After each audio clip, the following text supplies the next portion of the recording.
I, 26 small, caught my live-in girlfriend, 24 female, of 5 years, cheating on me with her coworker. My girlfriend and I have known each other for 7 years. We've been going out for the past 5 and living together for maybe 18 months. I flew a few states away for work and have been gone for the past week. My flight was delayed because of weather and I told her I would just stay the night. But on impulse, I decided to catch the red eye and then drive back through the morning. I figured it'd be a nice surprise. I pulled up and noticed another car in the driveway. It didn't really sink in. I just thought it was odd for how early it was. I come home late pretty often, so I'm good at getting in quietly. Walked in, unpacked my dirty clothes, and put them in the hamper. Then went to the bedroom.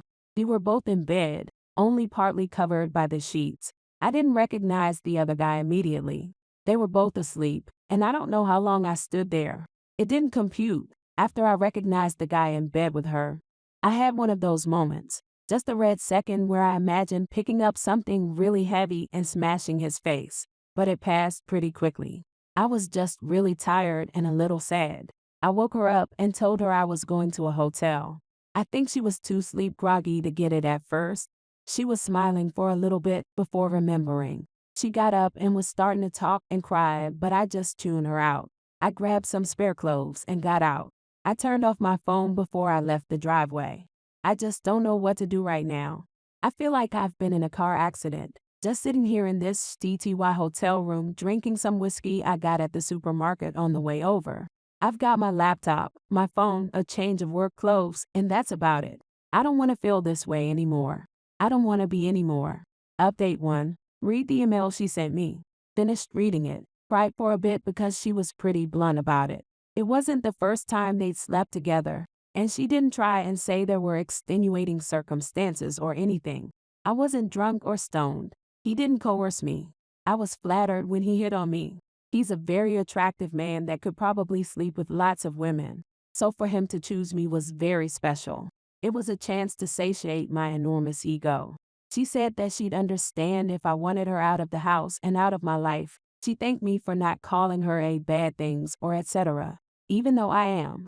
She said that I didn't have to stay in a hotel, that she'd be out of the house in the morning, and that she'd leave her keys there. Then she apologized for destroying your trust in me and betraying everything we had. If I never want to talk to her again, she said that I don't have to. I can't do anything that would account for what I've done. No apology is enough. I was selfish and arrogant and deceitful for no other reason than I wanted to be. As much as I wanted, I don't deserve your forgiveness. I can only still ask because I'm a hypocrite. I'm sorry. Just reading this is making me cry again. I'm glad she didn't try to justify what she did, but I'm still lost. Update 2. I've been back home for a few hours. I made myself a grilled cheese with onions and watched some Cosmos. I almost wish I'd been called into work. It'd be easier to keep my mind off things. As it is, it's been very hard to resist the urge to call her. I don't know how I'm supposed to settle things either way without contacting her at some point. In the meantime, I've gotten a few phone messages. A few were from her family, who I'm on very good terms with. I guess at some point yesterday she told them that she cheated. Her sister let me know that she'd be staying at her place in a spare bedroom. And her dad texted me an apology, saying that he thought he'd raised her better. No messages from her, which I was kind of relieved about. If I heard her voice, I'd be tempted to call. I very nearly blew my top when I saw I'd gotten a text from her coworker. Sorry dude, I didn't know. Maybe he did, maybe he didn't. I don't really care as long as I never see him again. I've gotten a lot of advice and support from people, which I really appreciate. A few think I'm some kind of a hoe for not immediately throwing her out. I don't agree, but whatever. However, I also received a few really disturbing and virulent messages suggesting I should have taken it much further than that. If I'm a beta because I didn't send someone to the hospital, then call me a beta. I'm not out to please people like you, and my heart pumps for that kind of misogynistic bullshit. Anyway, from the advice I've gotten, it seems like a protracted separation would be the best way to determine how I feel. I don't regret the last 5 years, even given what's happened. But I need some perspective, and I'm not the type to rush into anything. So I won't be tossing all of her belongings in the trash. What I could use some help with is figuring out the time frame. How long should I wait? There has to be a discussion at some point. Update 3. About 2 days ago, I came home early to find my girlfriend, let's call her Laura, asleep in bed with a coworker of hers. I was too tired and shocked to even want to speak to her anymore. So I left after grabbing a change of clothes and spent the night in a hotel. I got a lot of good advice from people on here which helped me plan my next steps, helped me realize the world isn't over. Today, I set aside the day to get a number of things done. I deleted her from my contacts, both online and on my phone.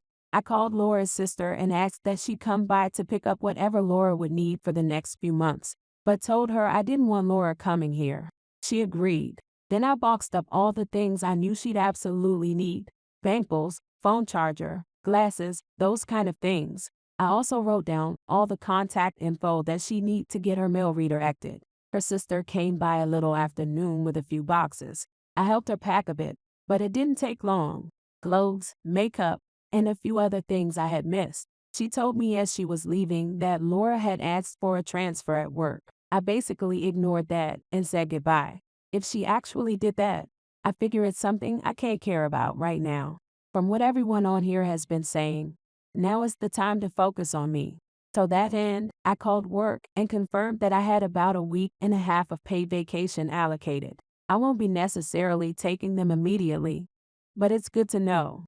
I spent the rest of the day just trying to wallow in fun. I watched 2 of my favorite Mel Brooks movies while eating some double cheese macaroni. I picked up a few books from the local Barnes and Noble, and I tried a new game, Days, that I'm absolutely terrible at. I think I've made a clean break and given myself the space I need, but I still feel pretty terrible. All day I was having little forgetful moments that made me feel like shitty. While browsing at the books, do I think she loved this book? Or while watching a movie? She always giggles at that part. I can't help thinking of them. My brain just lurches in gear to start regurgitating memories and thoughts I don't need. I don't know how to get past that. It makes me feel crazy. I know logically that I need time and distance to figure things out, to regroup. All the same, thinking of spending a month like this makes me feel like I'm struggling to breath. What if I need 3 months? Or 6? Or longer? I might go insane. I don't know what to do with myself. I don't know what to do with this empty time. I've cut the ripcord and I'm free falling. Update 4. I've taken some of the advice a lot of you good folks gave me and looked into a few projects to occupy myself with. Changing my living space seems to be a big theme, and rearranging just a few things in the apartment has already made me feel a little better. After talking to the landlord, I also went out and bought a few paint supplies. No murals are planned, but the little splash of blue I slapped over the yellow beige of one wall has lifted my spirits a bit. Working out seems to be a little less intuitive. I've never been in terrible shape to the good metabolism, a halfway active lifestyle, and eating habits that are at least better than abysmal. So I'm not quite going from couch to 60. But it's pretty close because I never had any formal training/instruction for either exercising or dieting. I'm thinking that just getting on a stationary bike for 30 minutes a few times a week might be a good start. But any real advice on what to start with would be appreciated. I might use the vacation time I've accrued to travel somewhere. It feels like a temporary change of scenery may help me get my head on straight too. Update 5. Well, this was a f***ing terrible day. I've been trying so goddamn hard to keep my shit together. I had plans, things to do. Got up for work. My first day back since what happened. I was looking forward to losing myself in the minutiae. So of course I get in a car accident on the way into work. Of f***ing course. All the progress I made gone in this tier. I can't remember the accident itself, but I was told I wasn't the one at fault at least. I've got whiplash, a concussion, and my left eye is swollen shut. I had bruises all over and you get the idea. The doctor wants me to have a CT and MRI done in the morning, so I have to spend the night. I called my folks and told them I'm fine because I don't want them driving 4 hours just for this. I also let a few coworker buds know what happened, and they promised to cover for me till I can get back. In the meantime, I'm stuck in this bed staring at my smartphone. It's impossible for me to relax. My left hand has had what feels like the world's largest 4 in it since I got here. At one point I was watching the bag empty, counting the milliliters on the pump display down to 0. I thought that if I could just get that off, just have the hand free, I'd be a little bit more comfortable. I could maybe sleep. Then the nurse made her rounds and replaced the near empty bag with a new one. I almost cried. Then Laura came, and it's like someone twisted my brain. I wanted her here more than anything, and at the same time, I felt like throwing up. All I could do was look at her. She tried very hard to say something, but started crying before she could get much out. She asked me if I was okay. I was all prepped for a monosyllabic reply. The reptilian, calculating part of me at work. She knows I'm vulnerable. Maybe she's just taking advantage of the situation, using it to her benefit. Then Laura took my hand and I just dissolved. My body hurts. I'm miserable and I'm burned out, tired every way I can be. She squeezed my hand and we both cried. She just kept saying I'm so sorry over and over. It took me a few minutes to compose myself. I wanted Laura to stay so badly, but I knew I shouldn't be having a discussion with the shape I'm in. I thanked her for coming and asked her to leave. Laura was still crying and didn't say anything for a minute. Then she apologized for coming, told me she loved me before she stepped out. I'm laying here and I feel so powerless. All these F-skin projects I had in mind to help are useless. I'm confined to this TDY bed with my thoughts. I can't even manage one step forward, 2 steps back. This sucks. It's F-skin sucks. No contact, but all I want right now is her fingers ruffling my hair. I don't know how I can do this right now. Final update. I managed to get some sleep yesterday morning, but I was regularly interrupted by nurses, so I didn't get a whole lot. The doctor advised I stay at least another night after the MRI results. On the flip side, I got them to give me something to help me sleep. Finally got the 4 out. A friend from work grabbed a few things from my apartment. I was going to update last night, but I was just too tired. My buddy brought my work laptop by accident, so games are out of the question. I should be getting out of here by noon though. Laura's sister called and asked if I wanted any food brought by, but I have an idea who'd be making it, so I had to decline. I need to wait 2 to 3 weeks before I can engage in any heavy physical activity, so my gym plan is on hold. But thank you all for the assistance and advice you've given me over the last several days. I felt really pitiful laying in this bed, much less so after I read all the good things most you folks had to say.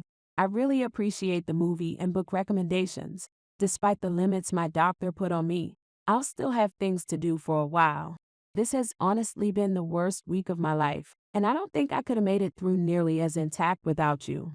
Really, thanks again for all the love and support. So there you have it, guys. If you need more videos like these on Deep Turkish Confessions, then smash that like button and subscribe now and stay tuned for more videos like these.